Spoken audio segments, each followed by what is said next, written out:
Hola, ¿qué tal? Buenas tardes y bienvenidos a los encuentros Zabaltegui. Ya va adelante el festival, pero nosotros nos mantenemos fieles a nuestro espacio. Bueno, ayer no, ayer fue un día especial, pero hemos vuelto a nuestro espacio para seguir dedicándonos a lo que más nos gusta, hablar de las películas del día.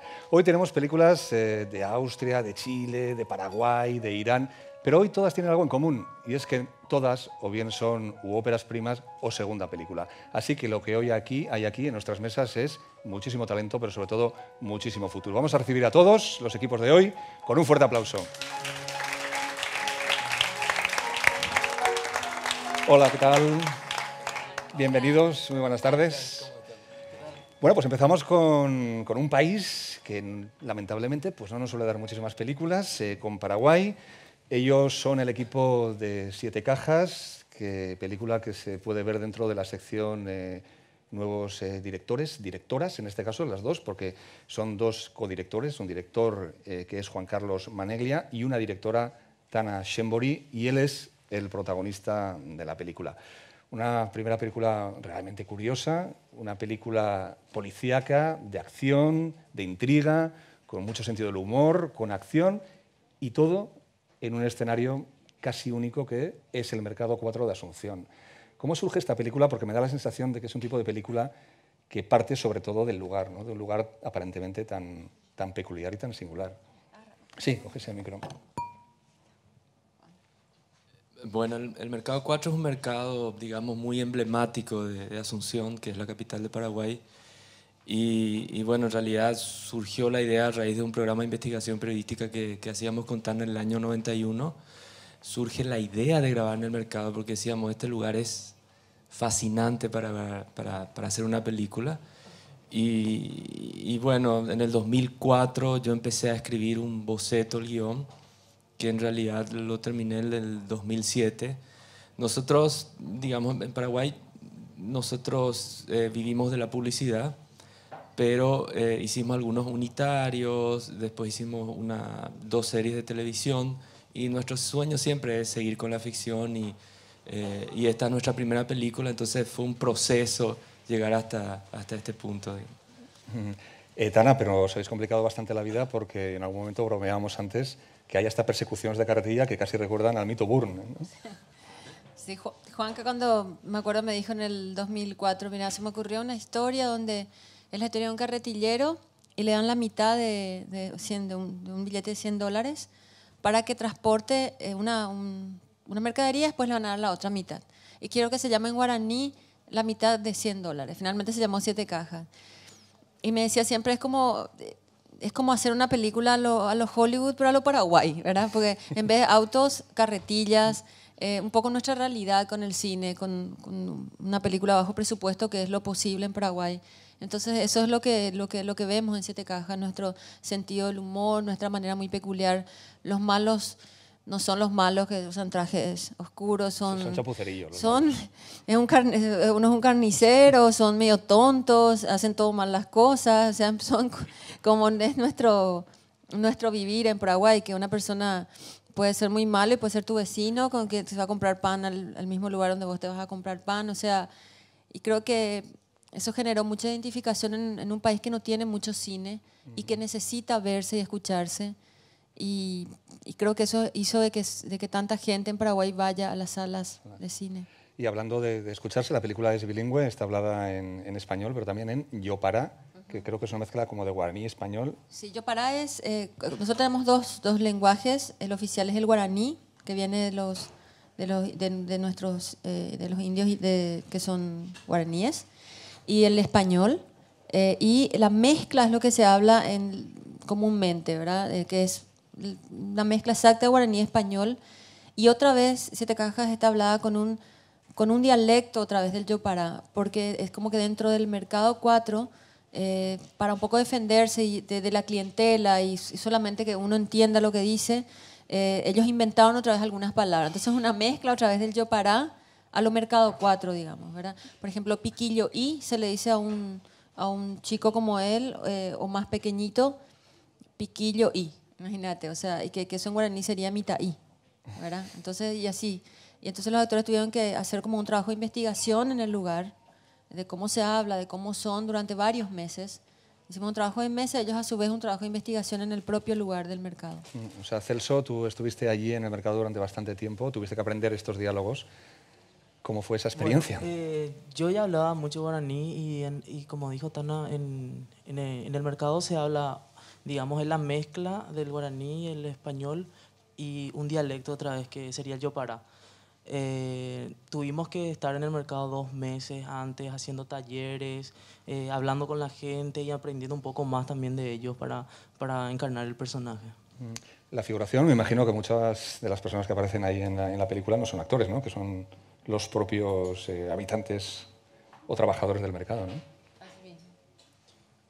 Fue un proceso entender cómo íbamos a hacer la película en un espacio real, ¿verdad? Porque al principio nuestra idea era armar en un estudio, aunque es una cuadra del mercado, recrearlo. No teníamos la plata para hacerlo, entonces era grabar en el mismo espacio. Sabíamos también de que esa iba a ser la mayor riqueza de la película, que ese espacio se vea real, con la profundidad, con los colores que tiene. Y fuimos buscando la manera de hacerlo, porque era grabar en medio de la gente, en medio de los ruidos, y el mercado es absolutamente incontrolable. Ahí te prenden la música a todo volumen, la gente grita. Entonces con Tana fuimos probando maneras, grabamos con una cámara de fotos, el equipo era muy chiquito. Al principio avisábamos por megáfono cuando íbamos a grabar y nos damos cuenta que al avisar toda la gente buscaba la cámara. Entonces hicimos lo contrario, era solamente nosotros y los actores sabían que íbamos a grabar la toma y la mezclábamos con extras, de repente en una escena 20 extras y la gente real. Entonces era hacer 10 tomas y después revisar las tomas para ver si en alguna toma la gente no miraba a cámara y así, ¿verdad?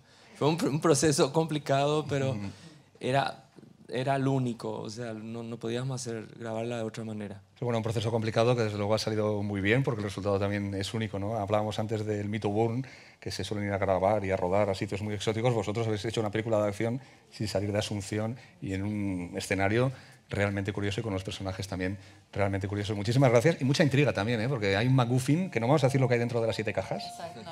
Hay un MacGuffin a lo Hitchcock que te mantiene pegado a la pantalla durante todo el metraje. Muchísimas gracias por esta película. Gracias. Y nada, Gracias. esperamos volver a veros por aquí. Gracias.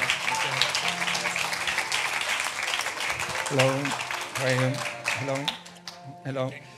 Bueno, pues ahora llegamos a Irán, a una película iraní que también compite dentro de la sección Nuevos Directores, pero bueno, se llevan bien, ¿eh? O sea, esto de competir es un poco feo, ¿no? Pero en general hay mucha deportividad entre los nuevos directores. Una película que se titula Parviz, que es el nombre del protagonista, que es este señor que tenemos aquí, que se llama Levon Hafban, más o menos. Él es el actor, él es el director de la película, que se llama Majid Barzehar, y él es el productor de Parviz, Said Arman. Majid, he leído que en una entrevista que te hacían hace poco... Sí, perdón. Antes de que continúen, no tenemos traducción. ¿No hay traducción? ¿There is any kind of translation? ¿Sí? ¿Ahora sí? Perfecto, parece que se ha solucionado. If we have any problem, we can translate, both of us. ¿No? Ok, bueno, pues que decíamos que en una entrevista con él había leído que esta película es su segundo largometraje, partía como un intento que usted tiene de reflejar los ambientes urbanos y la sociedad actual. ¿Qué es lo que le llamó la atención para contar esta historia? Sí, sí.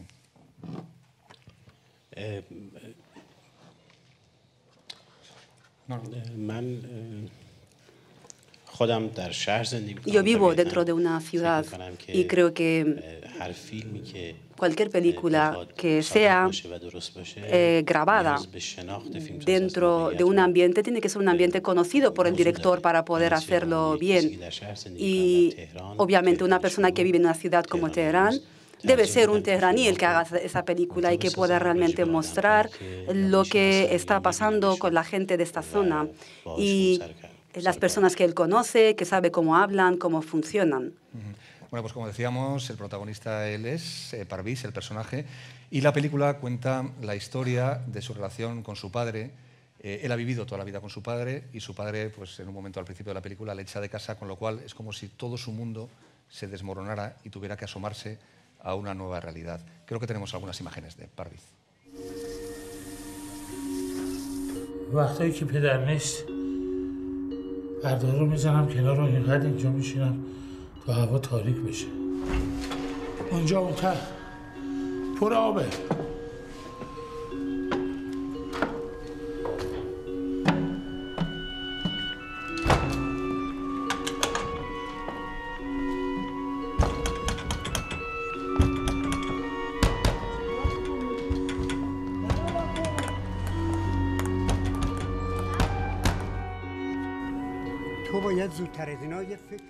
Ahí veíamos unos fragmentos de la película.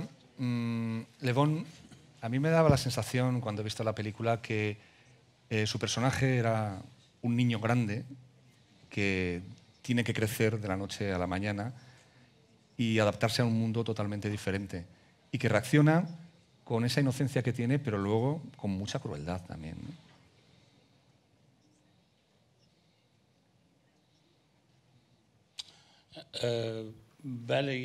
Sí, en realidad es una situación que realmente es sorprendente, que tiene lugar dentro de su vida.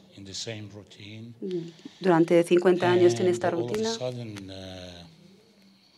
Y de golpe el padre decide casarse y echarle de casa. Ha sido un momento muy complicado y yo no he tenido la misma experiencia en mi propia vida, pero afortunadamente, claro, he tenido la fortuna de tener una situación distinta, pero bueno, pero para mí es la vida de personas por distintas razones. De golpe se cambia y se arruina la vida que tienen.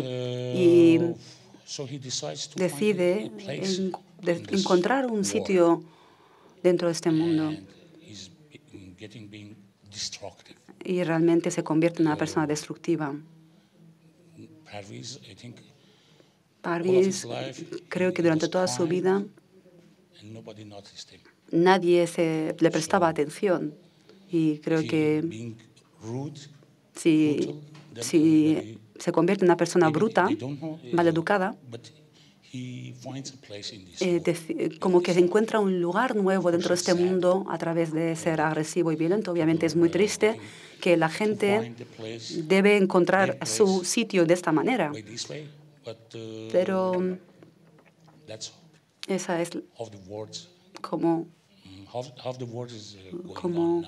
lo que está pasando con la mitad de la población mundial. Es una historia muy moderna para mí y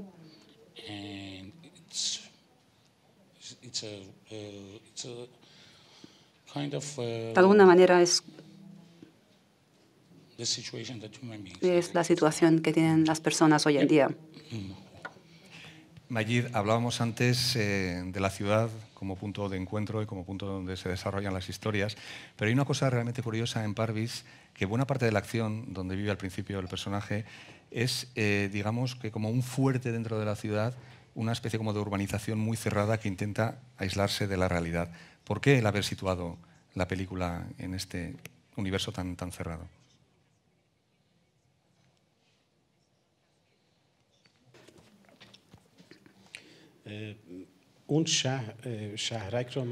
Sí, se puede decir que esta zona residencial, yo quería mostrar que representa una comunidad, una parte de la comunidad, una especie de microsociedad dentro de la sociedad tehraní que crea un ambiente tranquilo, próspero, positivo, cosas atractivas que están teniendo lugar dentro de este sitio, pero a la vez también hay personas que viven ahí, que pasan desapercibidas, personas de una clase social que casi no se les ve, pero sí pertenecen a aquella comunidad. Personas como Parviz que viven una realidad distinta dentro de esta zona de pequeña ciudad o de microsociedad.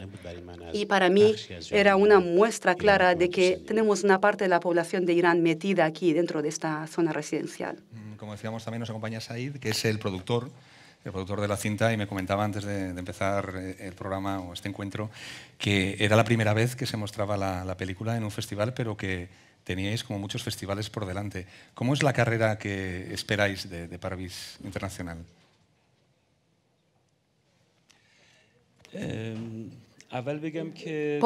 Lo primero es que tengo que decir, ante todo, que es una película independiente, no ha contado con ningún tipo de ayuda del gobierno. Se ha creado gracias a un equipo técnico muy bueno, un buen director también de cine que realmente conocía los entresijos del trabajo, y hemos podido, afortunadamente, tener todos esos componentes que hacía falta para hacer esa película, y realmente yo como productor he contado con un equipo muy bueno para hacer una gran película. Yo estoy muy contento de que los primeros pasos de esta película hayan tenido o están teniendo lugar dentro de este festival, y estoy seguro que vamos a tener un gran futuro con Parvis gracias a este buen comienzo. Bueno, pues nosotros también estamos seguros y desde luego se lo deseamos de todo corazón. Muchísimas gracias por venir a los encuentros y también al Festival de San Sebastián. Y bueno, aquí les esperamos en posibles futuras producciones, en futuras películas. Muchas gracias.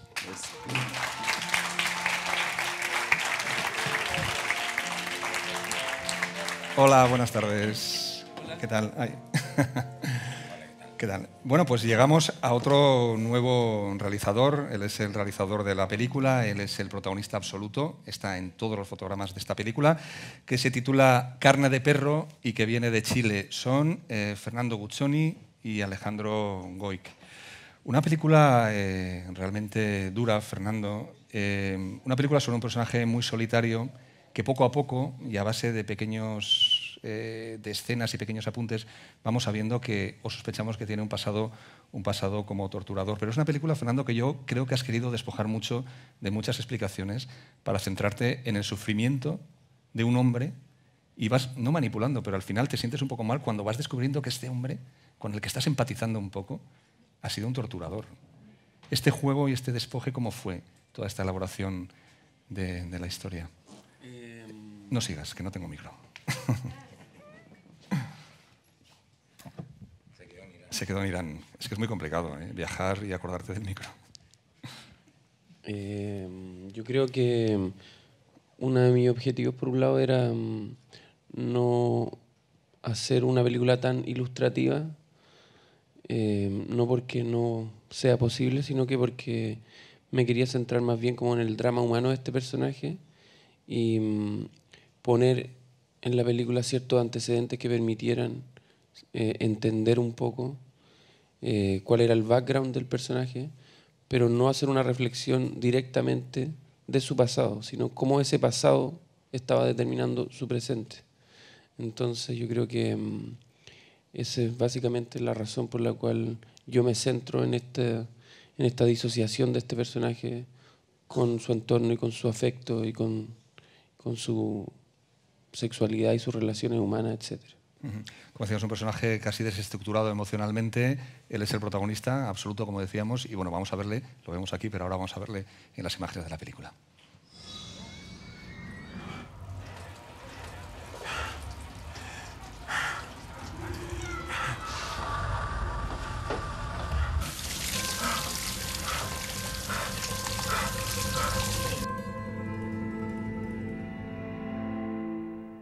Gloria eterna a nuestra patria Chile. ¡Viva Chile! ¡Viva!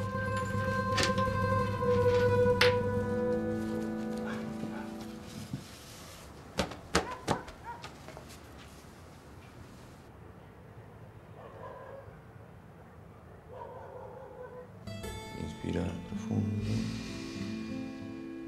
Pues ahí veíamos a Alejandro, que como decíamos, pues estás prácticamente en todos los fotogramas de la película. Yo sé, Alejandro, que ha sido una película particularmente dura para ti. No sé si quieres contarnos algo de tu pasado, porque en realidad tú estás interpretando y has interpretado a tu enemigo, ¿no? Al símbolo de tu enemigo. Bueno, sí, fue un camino del punto de vista actoral, ¿no? Fácil y a la vez muy difícil, una pequeña paradoja.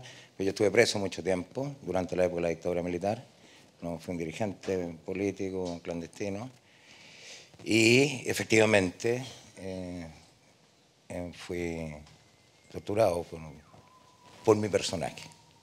Y por lo tanto, bueno, en ese sentido, ese conocimiento íntimo, tremendo, ¿no?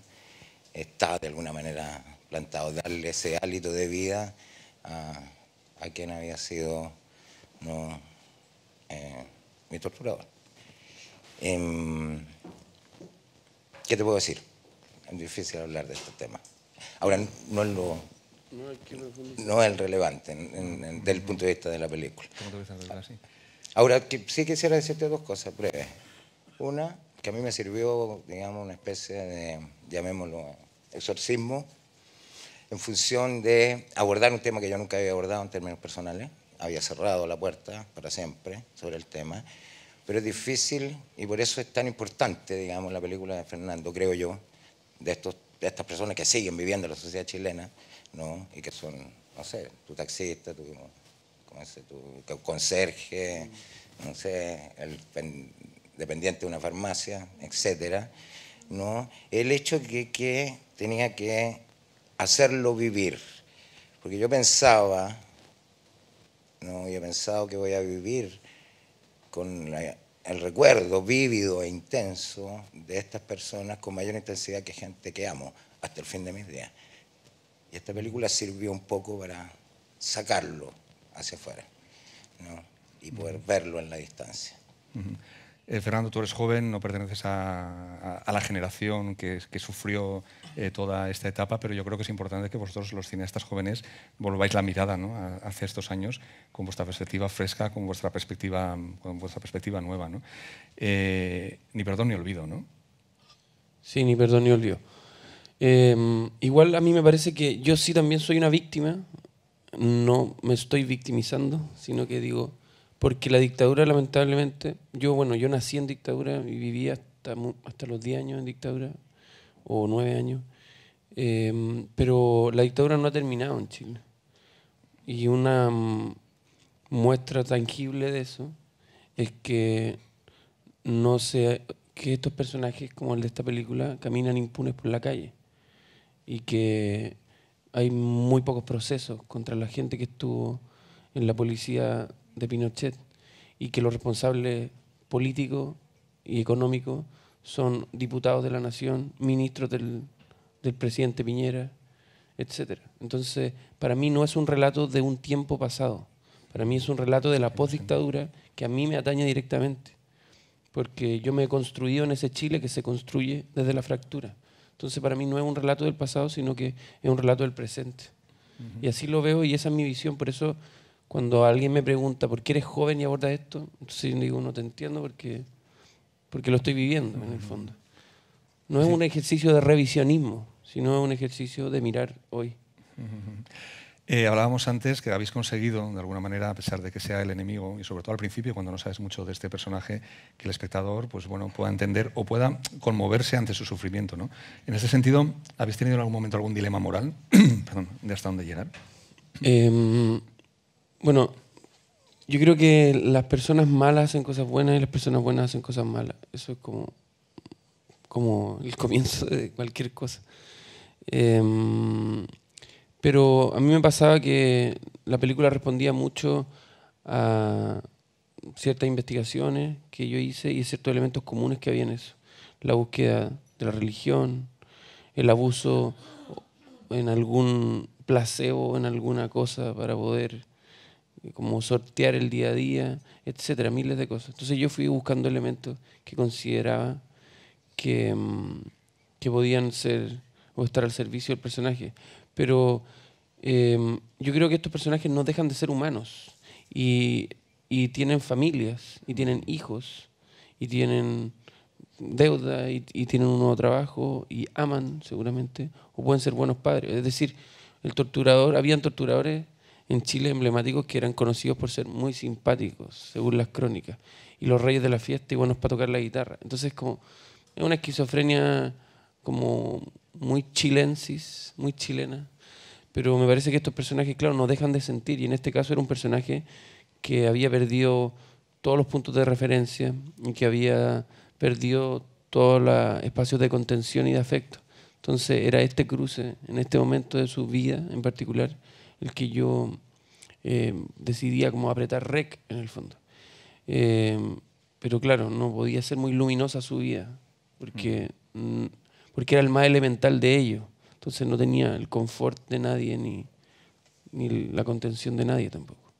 Pues muchísimas gracias. Una película, como decimos, muy emocionante, por lo que pasa en pantalla, pero también, como habéis visto, por lo que pasa fuera y por lo que está pasando fuera, que es a lo que se refería Fernando. Pues que vaya todo muy bien y que nos veamos en el futuro con más nuevas películas. Muchísimas gracias. Gracias. Hello. Hello. Hello, how are you? Hi. Bueno, pues hemos llegado a Austria. Esto todos los días es como un viaje así por todo el mundo, ¿no? Hemos llegado a Austria para hablar con los directores de la película Kern, que son Verónica Franz y Severin Fiala. Ellos, como decíamos, he dicho que son de Austria, ¿no? Sí, son austriacos. Bueno, Kern, un documental sobre una persona, todo un personaje, que aquí a lo mejor no es muy conocido. Así que, antes de empezar a hablar de él, me gustaría que nos contarais un poco quién es y lo que supone en Austria la figura de Peter Kern.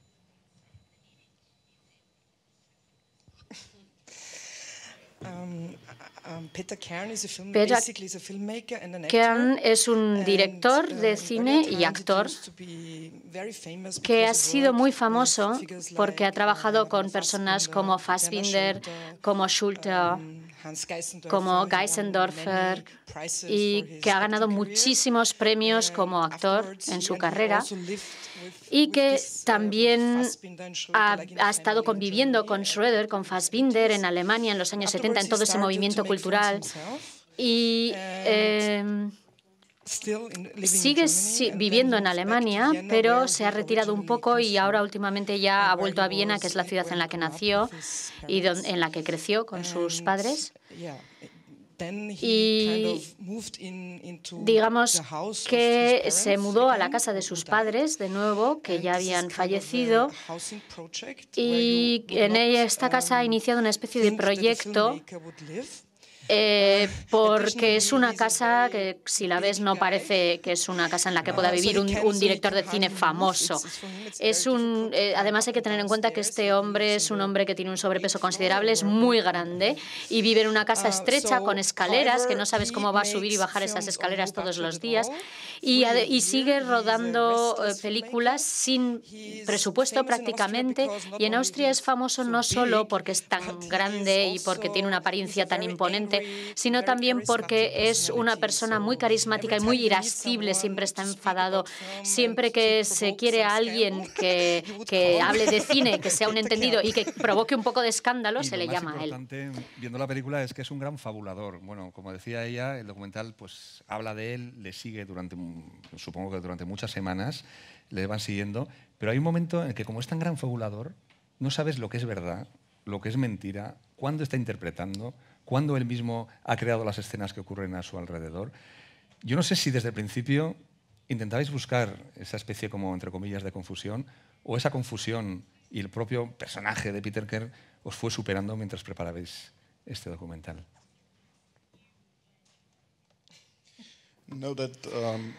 Bueno, sí que se puede decir que más o menos se hizo a propósito, porque no queríamos rodar el típico documental sobre un director de cine que sabe mucho de cine. Y sabíamos que no es una persona convencional, que es una persona con una gran inventiva, que inventa continuamente historias, cuentos, fábulas, y que sabíamos que si queríamos reflejar también esa parte de él, teníamos que borrar esa frontera entre lo que es real y lo que no es real, y lo que es ficción y lo que es la realidad. Borrar esa frontera entre lo que es contar una película, hacer una película y ser una película. Por supuesto, también es una persona muy difícil. Cuando le estábamos rodando, tengan en cuenta que es director de cine, y entonces siempre nos decía, ¿y por qué ponéis la cámara ahí? Yo hubiera hecho un plano más corto. Y siempre teníamos que pelearnos para no romper la relación con él, para seguir teniendo un contacto íntimo con él, una relación íntima con él. Y entonces a veces lo que hacíamos era acordar con él una serie de entrevistas y otras veces simplemente lo sorprendíamos, aparecíamos y rodábamos lo que estaba haciendo. Y entonces sobre lo que es cierto y lo que es incierto, lo que es real y lo que es irreal, como ya ha dicho mi compañero, él es un fabulador fantástico, cuenta historias maravillosas y eso era muy fascinante. Y por eso, en primer lugar, queríamos hacer una película de ficción sobre él, pero después pensamos que sería mejor mezclar el formato de documental con el formato de ficción y reflexionar un poco sobre lo que supone rodar un documental. ¿Qué quiere decir contarle a la gente la verdad? ¿Qué se supone que es la diferencia entre documental y ficción? ¿Qué es la verdad? ¿Cómo colocas a una persona delante de la cámara y le pides que cuente su verdad, que luego igual resulta que es inventada? ¿Cómo haces para que el público llegue a sus propias conclusiones? ¿Cómo haces para que el público sepa si es verdad o si se está inventando, o por lo menos que tengan esa confusión? En la película incluso lo llegué a pasar mal porque os regaña mucho, o sea, discute con vosotros y es temible cuando se enfada. Estos son discusiones reales que teníais con él enfrente de la cámara, ¿no? Y que habéis recogido en la película. Temible, me pareció horroroso.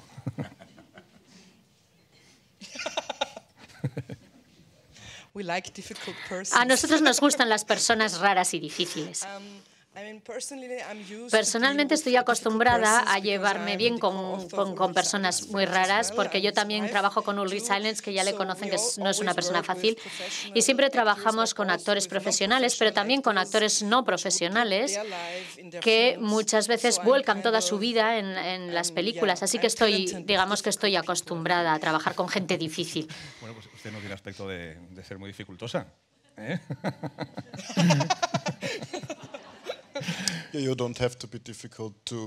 No hace falta ser una persona difícil para llevarse bien con las personas difíciles. Gracias por este documental y por descubrirnos a nosotros, que lo conocíamos desde luego mucho menos, que en Austria, a este personaje fascinante. Verdad, mentira, quizás al final pues no importe. Lo importante es que es un gran fabulador y un gran contador de historias, y ellos también. La película Kern, que está en especial, es Zabaltegui. Muchísimas gracias.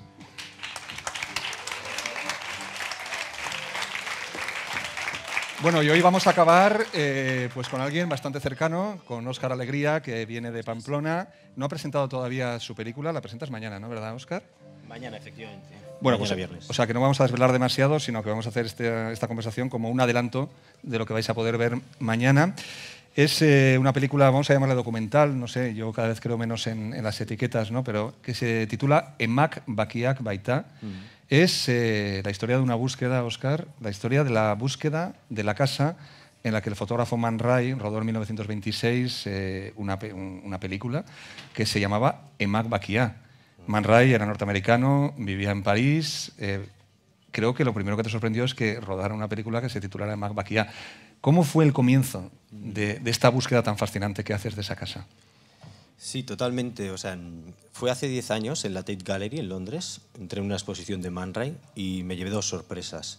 La primera fue que efectivamente hacía cine, porque yo no lo sabía. Yo pensaba que eras solamente fotógrafo, ¿no? Y la segunda fue, como dices, que una de sus películas, la segunda, tenía un título que a mí me resonaba vasco, porque también nosotros somos de la generación que utiliza Utzipakean, ¿no?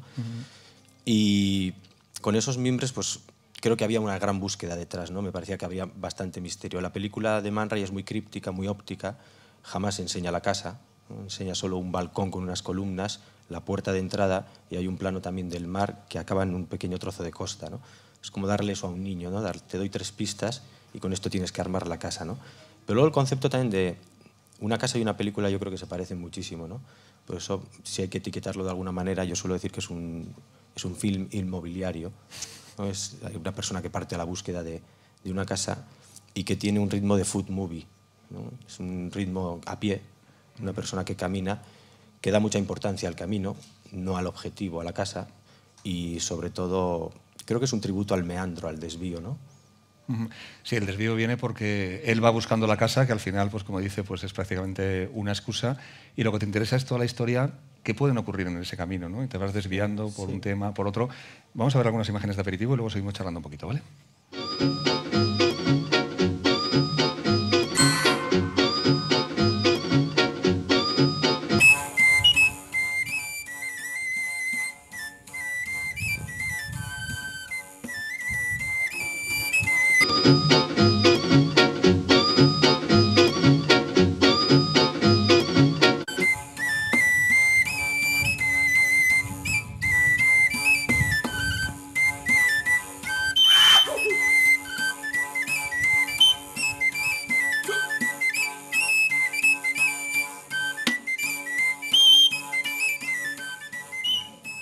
una película sobre la búsqueda, pero yo creo también sobre los meandros y sobre el azar. Yo después de verla me preguntaba, ¿ha tenido suerte, Óscar, o es que ha sabido a mirar en donde había que mirar para encontrar tantas casualidades? No quiero desvelar mucho, pero hay muchísimas casualidades en la película. Y yo al acabar decía, claro, es que a lo mejor las casualidades están allí y solo hace falta ir a buscarlas, perder el tiempo, entre comillas, para ir a buscarlas y encontrarlas, ¿no? Yo suelo decir que la gran suerte quizás es haber metido a uno de los primeros personajes, ya que vamos a desvelar poco, que es un payaso que era un talismán para Fellini. Bueno, lo del payaso es alucinante, cuando lo veáis. Y era de la familia Colombayoni. Fellini tenía una pasión por los payasos, ¿no? Tiene un documental que se dedica totalmente a ellos. Y sobre todo le intrigaba una cosa, que era si realmente existía la mortalidad de un payaso, ¿no? Entonces, mientras yo voy buscando la casa, porque tampoco queda claro si ese Macbaki era el nombre de una casa, hay otra versión que decía que era un epitafio en Biarritz. Fui a buscar si era realmente también un epitafio, ¿no? Y no lo encontré, pero esas cosas que encuentras por azar, encontré la tumba de un payaso, ¿no? Que había puesto además la foto del vestido de clown en la lápida, ¿no? Y para mí es una de las imágenes más sobrecogedoras que he visto, ¿no? Y justo un mes después vino, yo soy de Pamplona, al Teatro Gayarre, una obra de teatro dedicada a la obra de Fellini, ¿no? Y venía uno de los miembros de la familia Colombayoni, que Fellini siempre que tenía una escena de riesgo solía decir, pongan a un Colombayoni por ahí, ¿no? Aunque sea de figurante, porque para él era un talismán, ¿no? Entonces yo digo que si tú pones a un Colombayoni en tu película de inicio, la cosa no puede ir mal. Y desde luego no va mal, luego hay una princesa rumana, unas chicas que, bueno, una serie de casualidades que son alucinantes, pero luego él nunca pierde de vista sus objetivos, que es encontrar esa casa. Tampoco vamos a contar si la encuentras o no la encuentras. Has utilizado también metraje de Man Ray, los intertítulos, porque es una película, bueno, que no hay narrador, pero la narración se hace con unos intertítulos que son originales de Man Ray, ¿no? Sí, me gusta como lo que habéis visto ahora, ¿no? Me gusta el concepto de que es un baile entre dos películas. Entonces, me gusta bailar con la película, ¿no? Y a veces incluso nos pisamos, ¿no? Hay veces que hay una escena del mar de 1926, un oleaje en blanco y negro en Vidart, y yo tengo un oleaje 80 años después en color. Como las olas van entrando, a la vez están como solapadas una encima de otra, ¿no? Y a veces utilizo doble pantalla, pero es siempre un baile con la película de Man Ray. Y respecto a los intertítulos, pues yo tampoco quería utilizar una voz, también quería ponerme en una situación paralela. Y me gusta mucho un ejercicio también de Man Ray, siempre en sus 4 películas utilizó solo intertextos. Yo los tengo todos como memorizados, ¿no? Y conforme voy haciendo mi camino, pues van cayendo, pero él los utilizaba para películas, digamos, oníricas, surrealistas, inconexas, sin sentido. Yo, sin embargo, quiero hacer un ejercicio realista sobre el surrealismo. Entonces utilizo el relato, mi relato del viaje. Y los títulos de Man Ray, pues hay algunos que son muy fáciles, como De repente amanece, De repente anochece. Pero es curioso, hay más anocheceres que amaneceres. Yo creo que también la película tiene mucho que ver con las causas crepusculares, las cosas que mueren, ¿no? La noche, el ocaso. Las palabras también. Las palabras, cómo desaparecen, etc., ¿no? Y a veces llevas a otra sensación de estas mágicas que incluso te asustan, ¿no? De decir que parece que Man Ray había escrito ciertos sus títulos para esta historia, ¿no? De todas maneras, el tema de la producción, ¿cómo fue? Porque me imagino que no puedes ir donde un productor y decirle, jo, tengo un proyecto estupendo, voy a buscar a casa de Man Ray. Y dice, ¿dónde está? No tengo ni idea. Y luego voy a hablar de un payaso. O sea, imagino que esto lo empezaste sin una producción demasiado clara a tu aire, ¿no? Claro. Hace poco tuve que ir a registrar la película, porque al acabar sí que tienes que entrar en ciertas burocracias, ¿no? Y la funcionaria que me atendió, muy amable, me dijo eso, ¿no? Me dijo, pero usted no trajo el guión antes. Y no, es que no lo tenía. Y dice, pero es que todos los directores de cine traen el guión antes de... es que yo no sabía lo que iba a hacer. Yo salí a buscar una casa y me empecé a encontrar todas estas cosas que traigo, ¿no? Y sí, la producción ha sido esa. Por eso también yo creo que la película tiene 3 finales, porque si te prestas al azar, tú no puedes controlarlo del todo. Entonces, hay un momento que la película parece que acaba, pero luego hay incluso es como una fe de ratas, que eso me gusta, ¿no? Sí, hay libros, los libros suelen tener fe de ratas, las películas no, pero me parece una cosa muy honesta. Yo en mi camino al principio he tropezado, vean ustedes dónde tropecé, ¿no? Bueno, espero que con esto os haya picado la curiosidad. Insisto, es una película muy curiosa. Es como una brisa, un viento que le va llevando a Óscar por una serie de historias de una manera muy natural, muy poética. Aunque luego siempre tienes la capacidad de volver al tema principal, ¿no? La búsqueda de la casa, que como decíamos, pues es casi una excusa. Y hablando de casualidades, se da la casualidad de que ahora mismo hay una exposición de Man Ray aquí en La Cucha. No sé si estaba preparado o no, pero... No, hay gente que me ha dicho lo mismo. Es exposición montada por ti, me acusan de brujería, etc. He dicho, yo juro que no. Todo es gracias al payaso Colombayoni. Bueno, pues gracias al payaso estamos aquí también, sin saberlo. Y el plan es estupendo, es mañana, ¿no? El plan es... Mañana a las 4:15 en el Antiguo Berri y el sábado a las 4 en el Teatro Principal. Bueno, pues plan, primero vamos a ver Emack y Abaitá y después nos vamos a ver la exposición de Man Ray. Completamos una tarde cultural hipótica pues estupenda. Nosotros ahora, como somos más prosaicos, vamos a tomar algo, una cervecita y algo de picar, y mañana volvemos pues a la misma hora aquí. Hasta mañana.